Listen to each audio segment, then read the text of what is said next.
J'ai lu 92 livres cette année et je vous propose de faire un top 10. Hello, c'est Estelle et bienvenue dans ma vidéo préférée à tourner chaque année, les meilleurs livres de 2024. La semaine dernière, je vous ai fait mes déceptions, maintenant il est temps de parler des pépites, des bangers, des coups de cœur. Pour vous parler un petit peu de mon année de lecture, je suis très contente. J'avais pas trop lu en 2023, j'avais été un petit peu prise ailleurs et du coup je voulais vraiment que 2024 refasse sa place à la lecture, je voulais retrouver un rythme. Et c'est le cas, je m'étais mis un objectif de 100 livres sur Goodreads, au final j'en ai lu 92, ce qui est déjà sensationnel. Et parmi tout ce que j'ai lu, c'était vachement plus varié que les années précédentes et ce top, je le trouve vraiment à mon image, il y a un peu de tout. Alors excusez-moi, mais par contre là, je vais fangirler pendant une demi-heure, donc préparez-vous.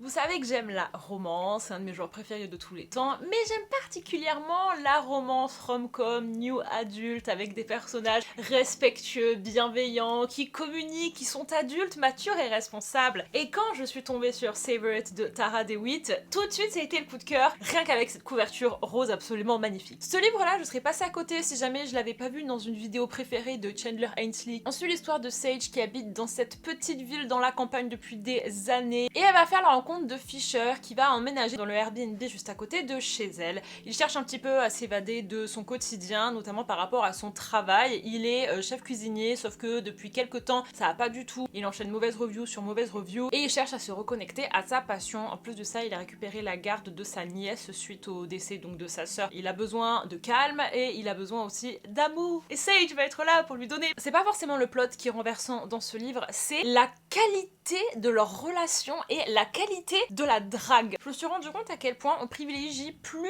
vraiment ces moments dans la romance où t'essayes un petit peu d'attirer l'autre, t'essayes de charmer l'autre, tu lui fais des compliments. C'était élégant, c'était charmant, c'était très adulte en fait. Tu passes pas du tout ou rien en 2 secondes là. Ils ont vachement eu de conversations assez deep sur eux, sur leur vie. Et Fisher, je l'ai adoré. Genre vous voyez vraiment homme capable. Le mec c'est un chef cuisinier donc qui lui cuisine entrée, plat, dessert. Et la fin qui aurait pu partir dans une crise des 80% absolument insupportable était juste parfaite. Il y a eu tellement en fait de compréhension et de reconnaissance l'un envers l'autre. C'est un livre qui a grow on me, c'est-à-dire que quand je l'ai terminé, je me suis dit ok c'était bien, puis le lendemain je me suis dit mais en fait c'était vraiment bien, et le surlendemain j'ai changé sa note de 4 à 5 étoiles, et je vous avoue que c'était pas forcément gagné d'avance parce que les 20 premiers pourcents t'es un petit peu perdu parce qu'on te raconte comment ça fonctionne la vie, la parfaite rom-com de 2024 à mes yeux.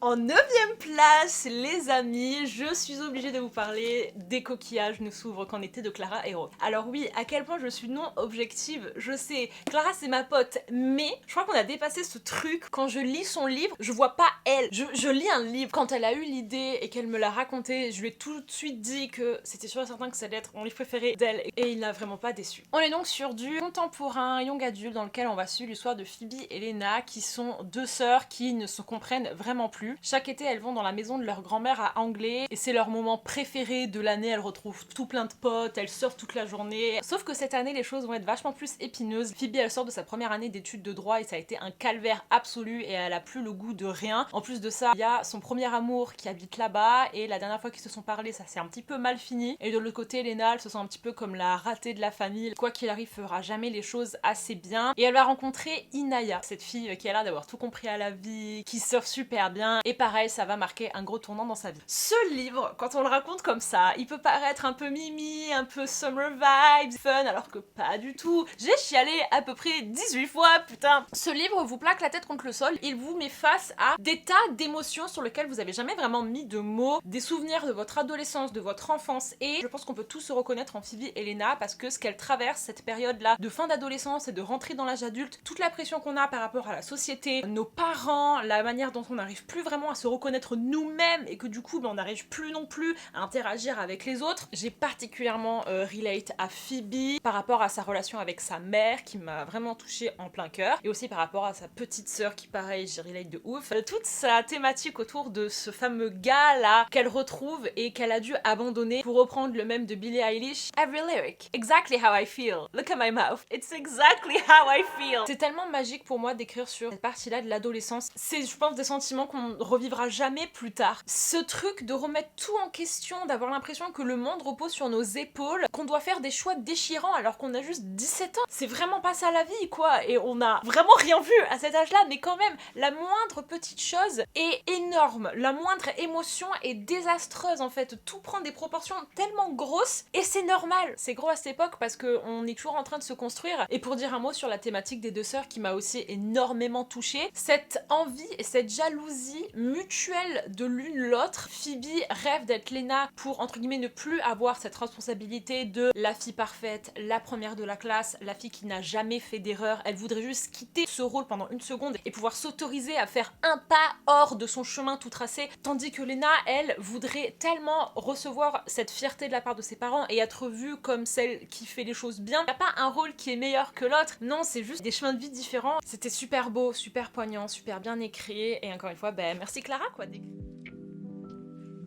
En 8e place, les amis, je suis surexcitée. Il s'agit d'un livre que j'ai terminé hier soir. Je pensais pas qu'il allait autant me plaire au vu du résumé, donc je suis là pour briser les préjugés. What the River Knows de Isabelle Ibanez est une dinguerie. C'est sensationnel. Roman un peu fantastique, historique, young adulte romance. On suit l'histoire de Inès, qui est fille d'aristocrate argentin, qui se sent vachement abandonnée par ses parents puisqu'ils passent la moitié de leur temps au Caire pour y faire des recherches archéologiques. C'est des passionnés, mais ils ne partagent malheureusement pas ces voyages avec elle, et elle est contrainte de les regarder depuis la maison, se demandant si jamais elle va être assez importante à leurs yeux pour que peut-être ils l'aiment autant que l'Égypte. Ça se passe dans les années 1880, au moment où les Britanniques envahissent un petit peu l'Égypte, pillent les tombes, les temples, volent tous les artefacts pour les revendre et se faire des millions d'euros. Les parents de Inès vont être portés disparus, du coup elle va monter dans le premier bateau de manière complètement illégale pour aller toute seule à Alexandrie et essayer d'enquêter sur la disparition de ses parents. Là-bas elle va retrouver son oncle et toute sa crew est embarquée sur un bateau d'archéologue qui va descendre le Nil. Vous êtes peut-être en train de vous dire, je suis pas forcément passionnée par l'Égypte. Si, parce que vous allez commencer et avec les descriptions qui sont tellement belles, tellement fournies, l'ambiance, vous vous y croyez, vous avez faim, vous sentez là les épices, vous adorez, vous tombez amoureux de l'Égypte. Et surtout, caché derrière tout ça, il y a aussi une romance absolument sensationnelle entre l'espèce de second là de son oncle, un archéologue anglais d'une vingtaine d'années qui travaille aussi sur le bateau, et notre petite Inès, notre courageuse insolente mais aussi très impétueuse Inès. Ce livre est tellement complet, une introduction qui est hyper intéressante où tu apprends à découvrir Inès. Elle est jalouse puisque elle aussi elle veut y aller, mais elle est coincée dans son palace où elle doit faire des cours d'étiquette. On a la lettre qui la met au plus bas, on a la notion de deuil qui est extrêmement travaillée. Elle embarque et elle arrive à Alexandrie, le rythme s'accélère, il y a du suspense qui monte, tu découvres l'Égypte, et il y a une notion aussi de magie. Il y a une légende qui dit que en Égypte c'est le dernier endroit où la magie de l'ancien monde règne encore, notamment dans certains artefacts, et c'est pour ça qu'ils sont autant recherchés par les archéologues. Et notre petite Inès, devinez quoi, elle est capable de sentir en fait le pouvoir de ces artefacts. Petit à petit, elle commence à tisser son enquête de où sont ses parents, de qu'est-ce qui leur est arrivé, qu'elle ne sait pas à qui elle peut faire confiance, qu'en même temps on a ce putain d'archéologue british qui s'appelle Whitford, qui est mon mari, que je l'adore, c'est mon crush de ma vie, qui est incroyable. Ils jouent à chien et chat tous les deux, c'est trop bien parce qu'en même temps, comme on est dans l'ancienne époque là, tu peux pas te draguer ouvertement quoi, t'es obligé d'être là, de passer un petit peu par des petites phrases. Et il y a plein de gens qui se sont plaints que Inès était insupportable parce que la meuf a 19 ans, elle n'agit que sur ses émotions, la meuf prend des décisions comme ça, elle part dans ses délires, elle est butée, qu'elle en peut plus. Mais moi justement je trouve ça sensationnel parce que c'était un livre qui était mené par elle. Elle était là et elle dictait le ton de l'histoire. Elle est jeune, elle est un peu bête, elle prend des fois des décisions qui sont vraiment pas les meilleures, mais c'est tellement relatable et je trouve qu'on n'en a pas assez des filles comme ça qui sont tellement mais passionnées et qui agissent. Et surtout en fait ça fait chier tout le monde, elle s'en fout, elle est là, elle fait ce qu'elle a envie de faire et elle donne l'heure à personne. Elle parle vachement en fait du respect de la culture égyptienne, c'est du grand n'importe quoi. Les gens ils arrivent, c'est même pas leur pays, ils pillent, ils volent les trucs. Bon, c'est pas nouveau, hein, ça arrive partout et encore aujourd'hui. Isabelle elle défend vachement ça et notamment en fait son oncle qui est sur ce bateau, lui il est absolument contre tout ce qui est contrebande. Dès qu'il entre dans une tombe, il va noter chaque artefact qui est là et il va le laisser exactement à l'endroit pour ensuite le faire noter officiellement dans les musées du Caire, etc. Et on sent à quel point c'est précieux pour eux, on sent qu'ils sont amoureux de l'histoire, qui sont amoureux des objets, qui voient la magie et la romance. Je remets une couche, mais la petite romance qui est hyper slow burn. Et j'ai jamais trop vu le personnage de Whitford avant. Il est hyper honnête et elle aussi en fait. Ils sont tous les deux dans un rapport où ils vont se dire tellement ouvertement les choses que tu pourrais croire que ça enlève un aspect mystérieux autour d'eux, mais au contraire en fait ça rend les situations tellement plus intenses. Inès, elle cherche plein de choses. Elle va jouer un petit peu à un agent double. Ça va être trop bien aussi à suivre. Une scène que je rêvais de voir dans ce genre de situation est arrivée. La meuf finit par réaliser qu'elle fait de la merde depuis le début et au lieu de continuer à mentir, elle va voir tout le monde et elle avoue tout et elle leur dit ok les gars j'ai fait de la merde, dites-moi comment je peux réparer. On aime les gens qui assument, ok? Incroyable. Si vous cherchez une espèce de fantaisie un peu historique avec une bonne dose de romance tout en étant young adulte. En 7ème position, nous allons revenir faire un tour du côté des romances avec probablement la plus pétillante d'entre elles, The Rom-Comers de Katherine Center. Ce livre-là est détesté par tellement de gens. Moi, je suis là et je le protège de tout mon cœur. Je crois que le livre a de sérieux défauts. Je ne les vois pas parce qu'il a juste cliqué en fait. Il a juste fait « Oh oui, je suis toi, tu es moi ». On est sur une rom-com qui parle de rom-com. C'est une espèce de Inception de la rom-com. On va suivre Emma et Charlie qui sont tous les deux screenwriters. Emma, c'est sa passion. Elle a écrit des centaines et des centaines de comédies romantiques. Depuis la mort de sa mère, c'est vraiment devenu sa safe place et elle est vraiment excellente. Elle connaît par cœur tous les codes de la rom-com. Le truc c'est que elle a jamais vraiment pu prendre ça au sérieux puisque elle s'occupe 24 heures sur 24 de son père qui, suite à un accident, est en fauteuil roulant et demande énormément de soins. Il y a un screenwriter qu'elle admire énormément, c'est Charlie. Charlie fait plutôt des films à suspense, il fait des films de cow-boy, des films d'action et il est reconnu internationalement. Le truc c'est que là, il s'est dit qu'il allait écrire une romance, sauf que c'est de la merde. Et Emma va être contactée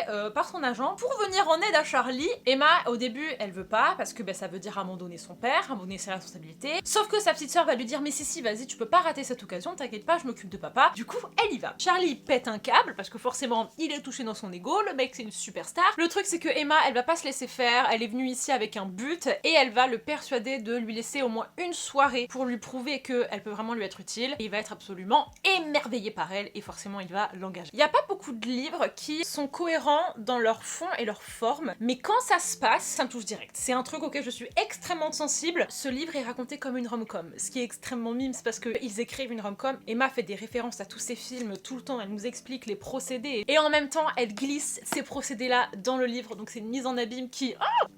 Il y a pas mal en fait de flashbacks où d'un coup, elle va interrompre une scène en plein milieu pour te dire un truc, petite précision pour que vous compreniez mieux de la situation. Il se trouve qu'il y a 2 ans, j'ai fait ça, patate. C'est l'impression en fait de voir le film avec la caméra qui se stoppe, elle qui prend le lead. Il y a des choses qu'on ne sait pas au début et elle va nous les révéler pareil avec des procédés qui sont hyper cinématographiques et j'ai adoré réussir à autant visualiser comme si quelque part c'était un script aussi. Ces deux-là ils m'ont beaucoup touchée parce que ils aiment la même chose mais de manière complètement opposée. Emma c'est sa plus grande passion mais elle a jamais pu prouver ce qu'elle savait faire. Tandis que Charlie il l'a tellement prouvé qu'il aime même plus ce qu'il fait en fait. Il le fait sans vraiment y croire et quand ils vont confronter leurs deux visions ça va faire des étincelles et au début ça va mal se passer, je vous avoue que leur cohabitation ça ne va pas être de tout repos et j'ai aussi adoré le côté rom-com en fait finalement de cette histoire. On a toutes les scènes emblématiques qui sont là. Emma, elle était tellement pure et tellement là, tout de suite en fait je suis tombée amoureuse d'elle, de sa backstory par rapport à son père. Katherine Center, elle arrive à faire un truc avec les émotions des personnages en très peu de phrases, en un mot, en un bout de chapitre, elle va te faire ressentir toute la profondeur d'un personnage sans en faire des caisses, sans forcément te faire un flashback horrible, sans que ça alourdisse le côté très lumineux et léger de l'histoire. Ce livre il est fait pour les gens qui sont over the top, les gens qui sont comme moi, qui sont des drama queens, qui aiment les paillettes parce qu'il y en a partout, c'est de l'explosion de roses partout, il y a toutes les scènes qu'on va dire clichés des comédies romantiques mais qui sont en fait les codes et elle l'explique tellement bien et c'est un petit peu aussi une lettre d'amour quoi au genre de la romance et moi ça m'a juste comblée. Ouais il y a une crise des 80%, à la fin il y a une scène de grand gesture absolument cliché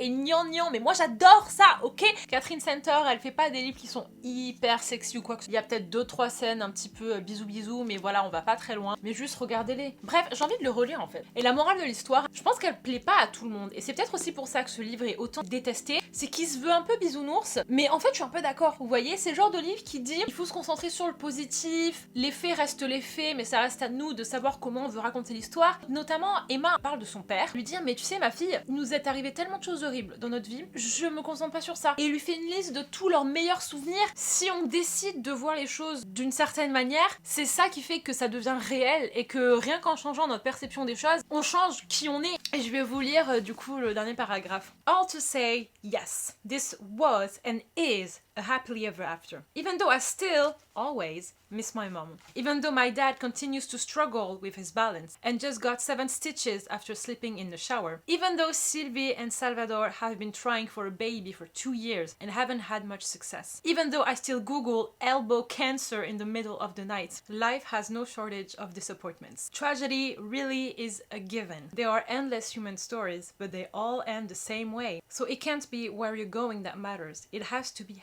how you get there. This is what I've decided. It's all about the details you notice, and the joys you savor, and the hope you refuse to give up on. It's all about writing the very best story of your life. Not just how you live it, but how you choose to tell it. À la 6e place les amis, je pense que ça va être la 10e fois que je le mentionne sur ma chaîne, vous le connaissez par cœur, tout le monde l'a lu, il a été traduit. The Study in Drowning de Ava Reid. Je ne suis pas très originale, ce livre je pense est dans le top de pas mal de gens, pour une raison très très claire, c'est qu'il est absolument sensationnel et qu'il te laisse un souvenir intact. Ce livre c'est une sensation, vous savez ça se goûte, ça se ressent, tu fermes les yeux, tu y penses. J'ai jamais lu un truc avec une atmosphère aussi puissante, tu t'oublies complètement quoi, tu plonges dans ça. On va suivre l'histoire de Effie, qui est une académicienne dans ce monde de fantaisiste, qui est un petit peu inspirée de notre monde. Sa passion à Effie, c'est l'architecture, sauf que c'est un cursus qui est interdit aux femmes. On est dans un monde qui est encore extrêmement sexiste, il y a encore énormément de progrès à faire sur la place de la femme. Et c'est aussi une des seules filles dans son université, et elle se fait vachement harceler par rapport à ça, elle a déjà été victime d'agressions sexuelles par des professeurs, et sa vie va se retrouver complètement retournée lorsqu'elle va voir une proposition pour aller étudier le château en ruine de Myrridine. Myrridine, c'est un auteur extrêmement connu et c'est aussi l'auteur préféré de Effie. Elle postule et elle est prise. Elle fonce vers cette espèce de château en ruine au bord d'une falaise et le but va être de dessiner des plans pour savoir comment le remettre sur pied. Le truc c'est que quand elle arrive là-bas, elle va tout de suite sentir qu'il y a un truc hyper chelou. Pour contexte, Myrridine, c'est un mec qui écrit des livres un petit peu mystiques et lugubres autour des failles. Alors pas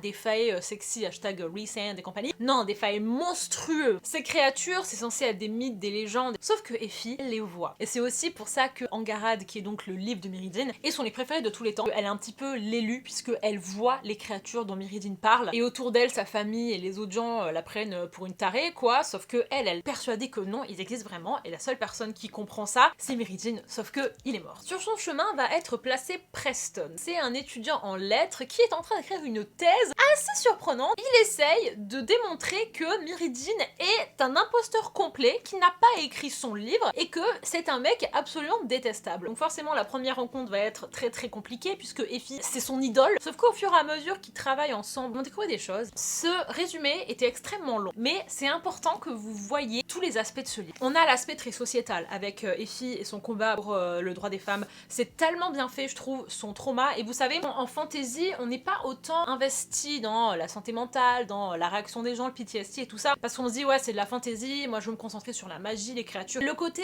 humain passe un peu à la trappe, et là non, c'est tellement bien inclus en fait dans le roman, les réactions de Effie elles sont tellement parlantes quoi. En même temps t'as cette ambiance hyper chelou et hyper angoissante, tous les 2000 ans l'eau monte et tout le monde se retrouve sous l'eau, et ce moment devrait arriver dans pas longtemps, et eux en plus ils sont au bord de la mer. T'es là, tu passes les pages et t'es de plus en plus stressé, mais en même temps tu veux encore plus savoir, donc tu peux pas t'arrêter, mais tu te sens mal. Et ma partie préférée, ça reste la désillusion et la déconstruction d'une idole. Effie, elle va passer d'un état d'adoration pure à un état de détestation, et j'ai extrêmement relate à tout ça. Je pense qu'on a tous une ou un artiste en tête qu'on a défendu pendant des années. Quand en fait tu te rends compte que tout ça c'était un mensonge. Quand tu es fan, quelque part tu n'as pas accès à la vraie personne et tu ne sais pas tout ça et t'as que une façade, une image que la personne elle renvoie. Et quand tu sais vraiment ce qui se cache derrière cette image, c'est horrible. Vraiment, il y a eu un deuil de cette image de Myridine dans la tête de Effie et c'était mais tellement bien fait et je l'ai senti et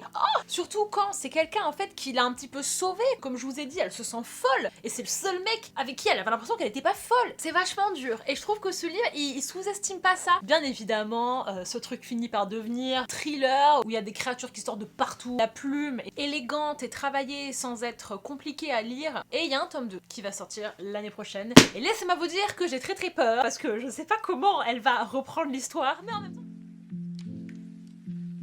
Nous arrivons au top 5 les amis, ça rigole plus du tout. Encore une fois, on va être sur de la fantasy young adulte. J'ai vraiment bouffé ce genre cette année et tant mieux parce qu'il y avait des trucs incroyables, notamment Defy the Night de Brigitte Caméraire. Je suis radieuse de vous présenter ce livre. Je suis aux anges de parler de Brigitte Caméraire parce que je me souviens de quand j'ai lu A Call So Dark and Lonely, ce soulagement parce que je me suis dit waouh, enfin une autrice qui écrit de la fantasy comme si c'était du contemporain. Très axé sur les personnages, beaucoup d'action, le world building petit à petit, qui commence tout de suite. T'as pas besoin de passer 15 ans là, de essayer de comprendre qui est qui. Ce truc est sorti il y a 3 ans quoi. Et j'avais pas capté. Et vous savez ce que j'avais pas capté non plus, c'est que ce livre, c'est de la double identité. Mon trop préféré. On est dans une fantasy où il y a plusieurs royaumes qui sont plus ou moins en guerre puisqu'il y a une épidémie qui ravage toute la population et les antidotes sont très durs à trouver. Du coup, tout le monde essaie un petit peu d'en acheter pour ses sujets. C'est la galère. Donc forcément, les riches en ont, les pauvres en ont pas. On suit l'histoire de Tessa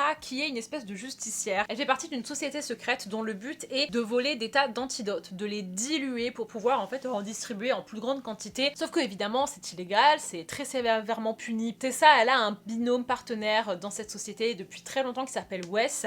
Ils n'ont pas le droit de connaître leur vraie identité donc tous les deux ils utilisent un petit peu des noms de code. Et lors d'une mission, Wes se fait capturer. Dans cette société secrète il y a une loi très claire. Si un se fait capturer, tu te barres. Chacun s'occupe de soi. Sauf que Tessa elle est un peu in love de ce Wes, du coup elle va pas respecter ça et elle va essayer d'aller le sauver, sauf qu'elle va bien évidemment se faire choper, bien évidemment. Et donc elle est amenée devant le prince qui s'appelle Corey. Et loin de la foutre sur le bûcher, ils vont en fait entamer un espèce d'accord. Elle va leur expliquer comment est-ce qu'elle dilue les potions. Ce livre a la meilleure scène de reveal. Ils vont se recroiser et au moment où ils comprennent, je vous jure que c'est jouissif. J'ai lu ce livre dans le bus et j'étais là en mode...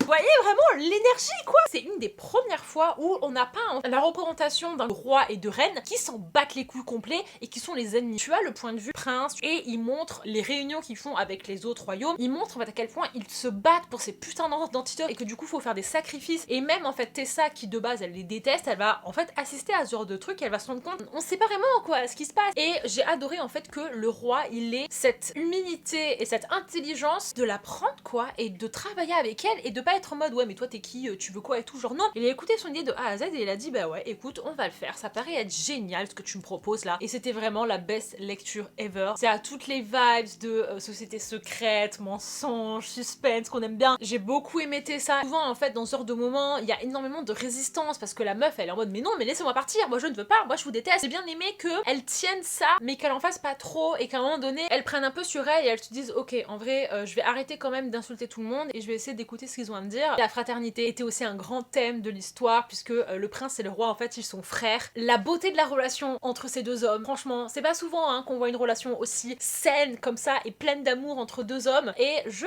dois lire le tome 2 et le tome 3. Donc typiquement ça c'est le genre de truc qui est fantasy avec de la romance, pas du tout de la romantaisie.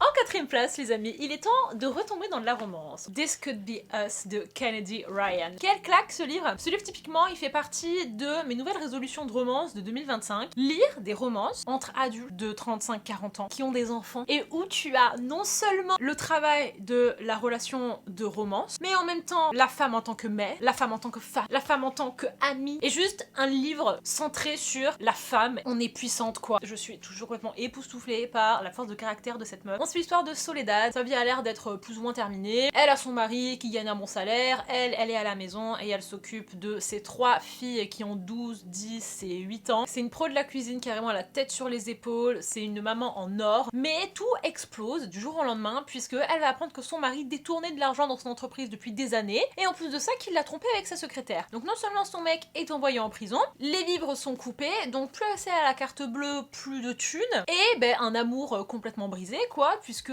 elle se rend compte que tout ça c'était fake depuis des années. Du coup Soledad, ben, elle se retrouve sans thunes, avec une putain de maison à payer et plein d'autres trucs. Elle va se retrousser les manches et elle va y aller. Elle sait faire quoi? Elle sait faire à manger et elle sait s'occuper de sa maison. Et ben c'est parti, elle va se lancer sur les réseaux, elle va se lancer un compte TikTok, elle va essayer de faire un maximum de contenu, elle va demander à ses filles un petit peu de l'aider et tout. Et ça a marché. Ensuite elle va vendre plein de trucs, elle va faire des tombolas. Tu vois la force qu'elle a à se relever et à dépasser en fait ce truc de mon mari m'a trompé, j'ai peur, mais tout ça je le ravale parce que j'ai des gens qui comptent sur moi là et il faut que je m'occupe de ma famille. Et c'est horrible hein, de faire ça parce que ben, t'as envie de t'effondrer mais tu ne peux pas t'effondrer. J'étais là à chaque page et je me disais dites-moi que ça va le faire parce qu'elle te décrit vraiment putain là faut que je paye l'école, c'est une école privée, elle adore cette école, il y a ses amis, je pourrais l'enlever de l'école privée et me gagner des milliers d'euros mais en fait non parce que je veux pas encore plus leur briser le cœur et encore plus les déraciner qu'elles ne le sont déjà. T'imagines ton père il est en prison et en plus de ça bah t'apprends qu'il a trompé maman, elle fait des sacrifices énormes pour ses gamines et ces gamines sont même pas reconnaissantes parce qu'en fait quand t'es gosse tu te rends tellement pas compte de tout ce qu'on fait pour toi. Vraiment mon aspect préféré c'était sa relation avec ses filles. Jamais en fait elle a craqué avec elles, elle a toujours été dans la communication, dans le respect et elle leur expliquait tout, elle les prenait dans l'aventure avec elle et je vous jure que ça m'a passionné. Où est la romance là-dedans? Parce que c'est bien gentil mais c'est de la romance, mais les gars ce livre est tellement complet, tellement multifacette. Il y a un des employés qui sentait qu'il y avait un truc qui allait pas et du coup il a fouillé un petit peu et il a trouvé le détournement d'argent. Donc quelque part ce mec il est responsable de la destruction de la famille de Soledad et au début elle l'aime pas du tout. Et lui du coup il culpabilise de ouf, il s'appelle Judah. Lui c'est un homme en or, c'est un homme capable, c'est un homme splendide. Il se sent mal donc il veut l'aider. Mais en même temps il veut pas donner l'impression qu'elle lui fait pitié. Et la place qu'il va prendre dans sa vie était tellement bien dosée. Il a vraiment trouvé un rôle tellement sain parce qu'il était là et il lui disait tu peux si tu veux t'appuyer sur moi. Et au début elle veut pas mais elle va finir par chercher de l'aide et ça j'ai trouvé que c'était tellement beau. Vous savez à des moments les gens ils te proposent des sous et t'es en mode mais non. Sauf que là en fait c'était pas ça, c'était juste de l'entraide et le pouvoir en fait de la communauté, le pouvoir de l'amitié. Soledad elle va dire ben merci quoi, genre on l'a fait ensemble. Oh mon dieu. Et du coup reparlons de la romance parce que j'ai encore dévié sur l'amitié femme-femme. Petit à petit Judah il va voir à quel point cette meuf est sensationnelle et il va tomber amoureux d'elle. Il capte que elle est effondrée, que son estime d'elle-même est complètement brisée. Envisager un couple c'est pas du tout possible maintenant et il va lui dire très honnêtement je te trouve splendide mais je vois que pour le moment tu as tellement de choses déjà dans ta vie, je veux pas m'insérer dans ce cheminement que t'es en train de faire pour retrouver ton amour de toi-même. Sache que je me place vraiment au bout du chemin. Elle le repousse en lui disant merci beaucoup, j'apprécie beaucoup mais c'est vrai que pour le moment j'ai pas encore la place pour ça et je ne veux pas me relancer dans une relation tant que je me suis pas déjà reconstruite de l'ancienne, chose qui est très admirable. Sauf que ce que j'aime beaucoup aussi dans ce livre c'est qu'en fait au bout de quelques temps elle va se dire mais finalement il peut aussi être là pour m'apporter de la légèreté, pour m'apporter du bonheur. Je peux littéralement prendre de lui ce qu'il m'offre, de l'amour, de l'affection, de la tendresse et dire non à ça avec l'excuse que je me protège et je prends soin de moi. Mais finalement non parce que prendre soin de soi c'est aussi savoir accepter l'affection quand elle est là. En fait elle va aussi se rendre compte de ça et j'ai adoré ce changement aussi dans sa vision des choses. Revenir vers lui en mode en fait je suis complètement conne, tu fais partie de ma reconstruction. En acceptant de passer des soirées avec toi et de faire des dates avec toi, j'accepte de me retrouver belle à nouveau, j'accepte de me sentir sexy à nouveau et ça va être splendide. La nouvelle ère de la romance c'est ce que je veux lire dans les années à venir, des histoires avec des gens qui sont plus vieux, beaucoup plus matures et où en fait les problèmes ne tournent pas autour de la non-communication, de gens qui n'ont pas vraiment fait de travaux sur eux-mêmes et tout, même si c'est passionnant et que on va en reparler après. Mais en fait des gens qui s'expriment bien, qui n'ont pas honte de leurs émotions, qui sont honnêtes l'un envers l'autre. Tu peux faire des merveilles avec ça, je vous jure. Genre vous savez la scène I bust the windows of your car donc Glee là où elle brise les trucs, elle prend sa revanche. Et la revanche, elle est comme ça.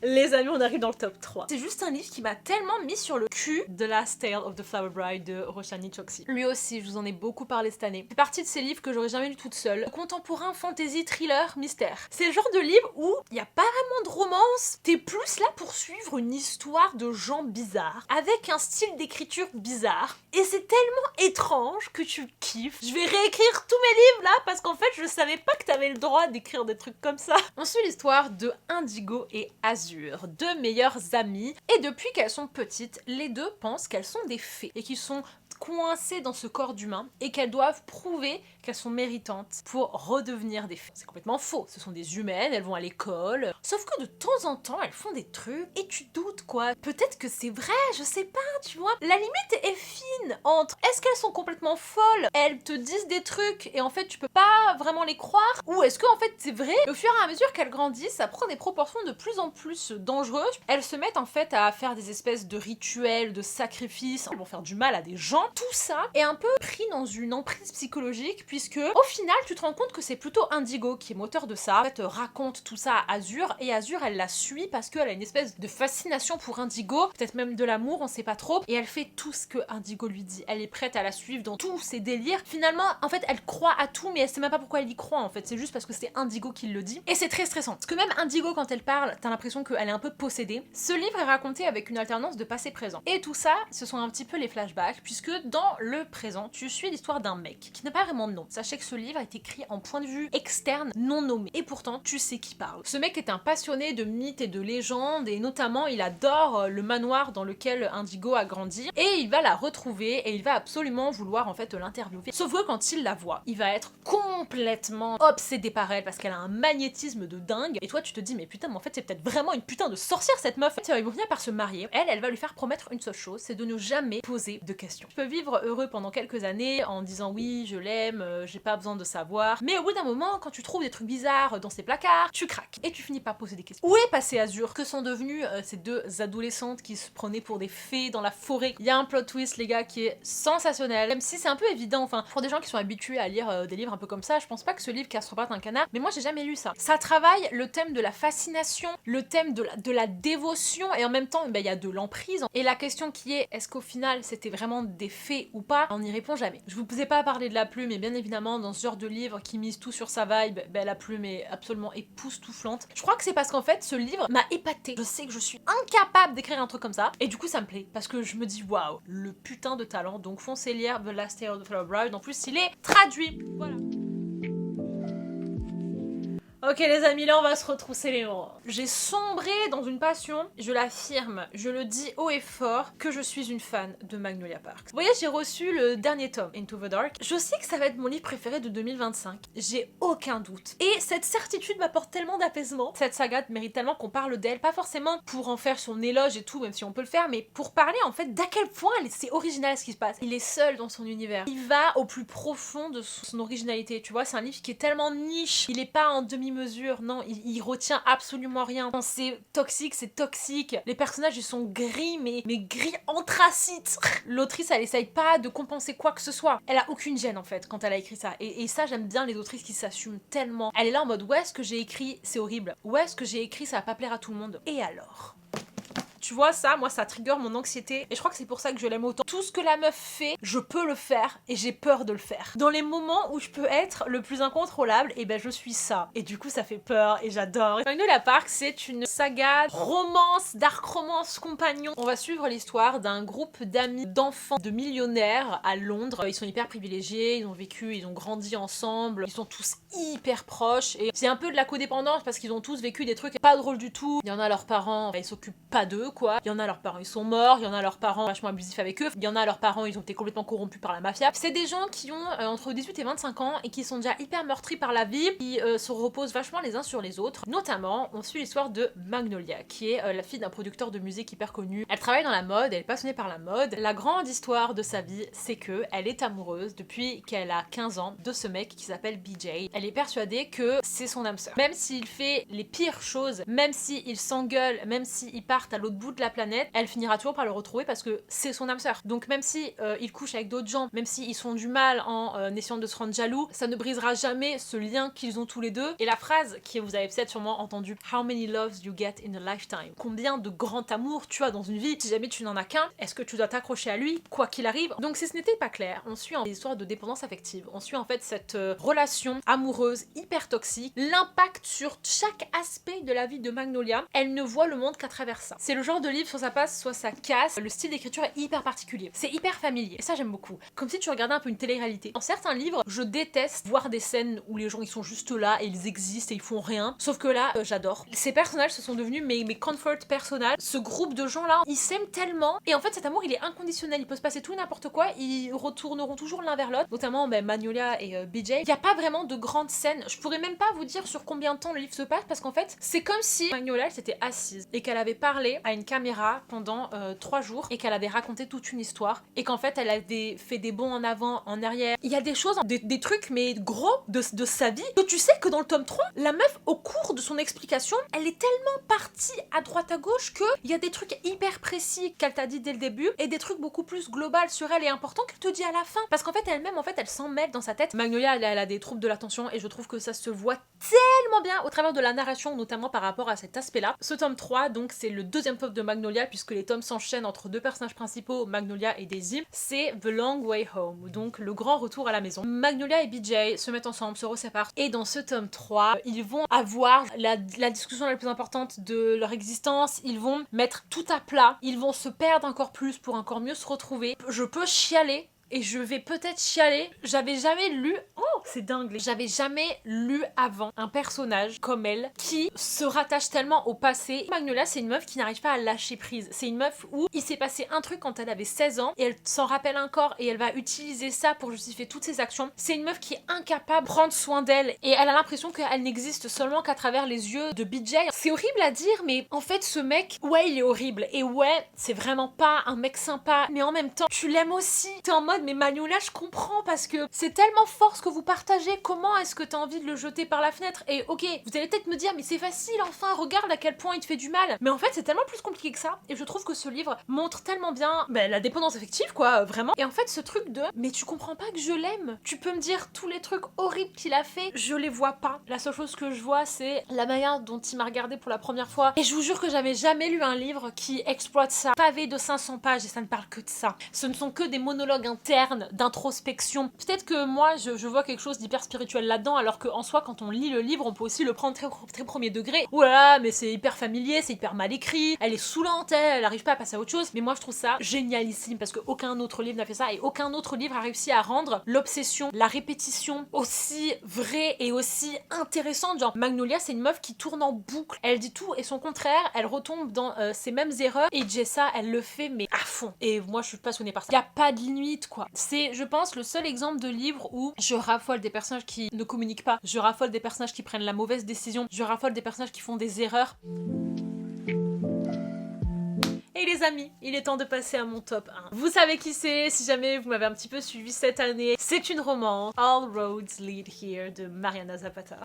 Qu'est-ce que je voulais que je vous dise quand un livre est tellement complet, calculé, pensé, réfléchi, avec tellement d'intention. Ce livre a pensé tellement de mes plaies, a parlé de tellement de choses où en fait je me doutais pas que je voulais voir ça. J'ai adoré chaque seconde de ce livre et il m'a redonné un petit peu goût à la romance parce que je vous avoue que depuis quelques années, je trouvais qu'on tournait un petit peu en rond et ça a rebattu les cartes alors que c'est sorti il y a 3 ans quoi. Qu'est-ce que je foutais? Mais je me dis aussi que s'il arrivait dans ma vie tard, c'est que peut-être j'en avais besoin maintenant. On va suivre l'histoire de Aurora qui a la trentaine et qui se sent perdue dans sa vie. Elle a besoin d'un nouveau départ et surtout elle a besoin de se reconnecter à elle-même et à son histoire, notamment à sa mère qu'elle a perdue quand elle était plus jeune. Et elle se dit qu'elle va retourner dans sa ville natale, à la montagne aux États-Unis et ressentir la présence de sa mère, notamment grâce à la randonnée. Parce que sa mère, elle est passionnée par les treks et tout ça. C'est pas vraiment comment elle est morte parce qu'elle a disparu un jour où elle était partie en randonnée. Et c'est une question qui était toujours restée un petit peu en suspens dans la tête de Aurora, de ne pas avoir de réponse. Retournant dans cette ville et en refaisant les mêmes randonnées, il y a peut-être une partie d'elle qui voudrait inconsciemment retrouver sa mère. Le truc c'est que le Airbnb qu'elle a loué, c'est un gosse qui l'a mis en vente. Et lorsqu'elle arrive, le responsable qui s'appelle Rhodes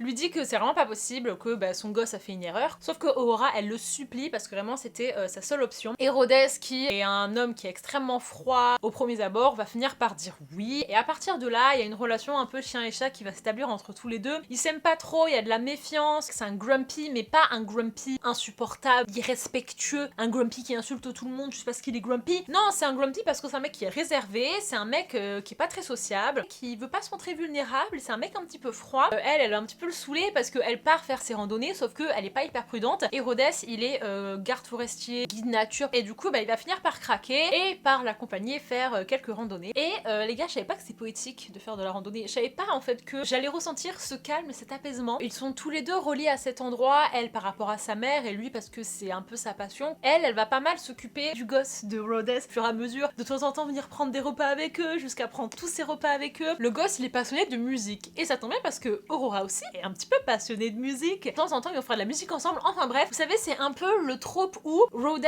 il est très protecteur. Au début, il va la voir comme une menace. Au fur et à mesure, il va voir à quel point elle ne leur apporte que de la joie, que du bonheur. Elle va s'occuper de lui presque avec amour, quoi. Et du coup, il va être attendri par ça, et ça va lui réchauffer le cœur de voir à quel point, elle aussi, en fait, elle a envie de les aimer. Tu sens que elle nous dit pas quelque chose sur son passé. Elle fuit quelque chose. Elle fuit quelqu'un. Je ne vais pas du tout apprendre cette partie-là de l'histoire parce que c'est pas vraiment dans le résumé. Tout ça va finir par la rattraper et Rhodes va se retrouver mêlé à tout ça. Et sa réaction, les gars, elle était splendide. Il a réagi un peu comme une merde parce que, ouais, il était piqué, quoi. Ça l'a blessé. Il se retourne, il prend la voiture, il fait demi-tour et il répare sa connerie. C'est pas elle qui doit revenir vers lui en essayant de s'excuser alors que c'est lui, putain, qui a fait la connerie. Ouais, il y a une crise des 80%, mais elle était tellement intelligente et surtout, elle a montré la progression des personnages. Elle a montré à quel point ça a compté tout ce qui s'est passé entre eux. Il a mis son ego de côté. Il était là en mode j'ai merdé, qu'est-ce que je peux faire pour te récupérer. Mariana Zapata, vous la connaissez peut-être parce que c'est la reine du slow burn. Et celui-là est très slow. Comme vous pouvez le voir, c'est un gros pâté de 500 pages. Il se touche la main là, un truc comme ça. Donc il faut être bien accroché, il faut avoir de la patience. Mais j'adore parce qu'en fait, ils prennent le temps. Tout ça est inclus en fait dans cette ambiance calme, paisible, montagne. On fait de la randonnée toute la journée. On n'est pas pressé, on marche à petits pas. Ça prend des heures, mais c'est ça qui est bon. Le mot stress disparaît complètement. Et je pense que ça aussi, Aura, elle le cherchait de retourner un peu à la vie la plus pure, la vie basique. Et la manière dont petit à petit elle va s'ouvrir à Rhodes et que lui va s'ouvrir en retour pareil, c'était très beau. La minutie et la précaution qu'ils avaient l'un envers l'autre. Et tout de suite, ils ont senti que c'était des gens qui avaient des bagages, tu vois. Ils ont jamais essayé de pousser trop loin. Ils ont jamais essayé de vouloir tout gratter la personne. Ils se sont jamais offusqués quand l'autre n'a pas forcément voulu tout révéler. Non, ils ont vraiment pris au fur et à mesure, ils ont eu un vrai respect de cheminement intérieur, quoi. En même temps, il y avait de l'humour, il y avait des petites scènes super drôles où elle avait des galères là dans son Airbnb, elle réveillait tout le monde en pleine nuit. Ce livre, en fait, il m'a touchée par sa justesse et par sa perfection un petit peu. Tout était là quand je l'attendais. Et ça m'a fait me rendre compte qu'on a un peu oublié que la romance, ça existe au-delà de la rom-com. Et écoutez les amis, c'est fini. Je crois que cette vidéo est super longue, mais je me suis pas retenue parce que je voulais gusher, fangirler sur tous les livres. Donc voilà, n'hésitez pas à me dire quels sont vos livres préférés de 2024, que je pioche un petit peu là-dedans pour lire aussi des choses sympas en 2025. Je vous fais des gros bisous et je vous dis à la prochaine vidéo. Bye.